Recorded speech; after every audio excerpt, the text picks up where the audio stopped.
కౌలూరి సాహితీ సౌరభం ఛానల్కు స్వాగతం. కథ శ్రమలేని గూడు. రచయిత కౌలూరి ప్రసాదరావు గారు. స్వరం నాగమౌనిక.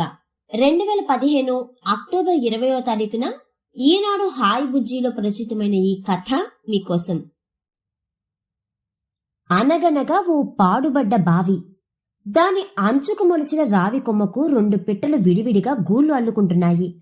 మొదటి పిట్ట కష్టజీవి. వేకువనే లేచి బయటకు వెళ్లి పీచు ఈనెలు సేకరించి గూడును అల్లి ఆహారానికై ఎగిరిపోయేది. రెండవ పిట్టకు బద్ధకం ఎక్కువ. ఉన్న చోటు నుండి బయటకు వెళ్లలేకపోయేది. దాని గూడు అది కట్టుకోవడానికి కూడా ఒళ్ళు బరువయ్యేది. అందుకని అది ఒక ఉపాయం ఆలోచించింది. మొదటి పిట్ట అల్లుతున్న గూటిలో నుంచి పీచు ఈనెలు దొంగతనంగా తీసుకోవాలనుకుంది. మొదటి పిట్ట గూడు అల్లుతూ ఆహారం కోసం బయటకు వెళ్లే సమయంలో రెండో పిట్ట దాని గూట్లో నుండి కావలసిన సరంజామా తీసుకుంటూ గూడు అల్లుకోసాగింది. జరుగుతున్న మోసాన్ని మొదటి పిట్ట గుర్తించలేకపోయింది. కొన్ని రోజులకు రెండవ పిట్ట గూడు పూర్తయిపోయింది. మొదటి పిట్ట గూడు మాత్రం అసంపూర్తిగా మిగిలింది. అయినా మొదటి పిట్ట ఏమాత్రం నిరుత్సాహపడకుండా చివరికి గూడును కట్టుకుని అందులో ఉండసాగింది.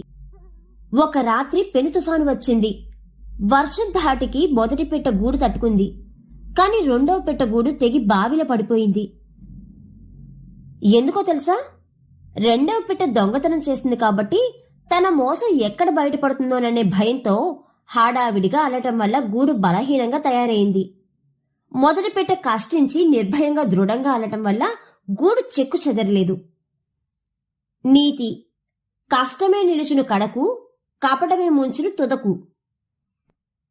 కథ కంచికి మనం ఇంటికి. రచయిత కౌలూరి ప్రసాదరావు గారు రచించిన శ్రమలేని గూడు అనే ఈ కథ కనుక మీకు నచ్చినట్లయితే please like, share and subscribe to our channel.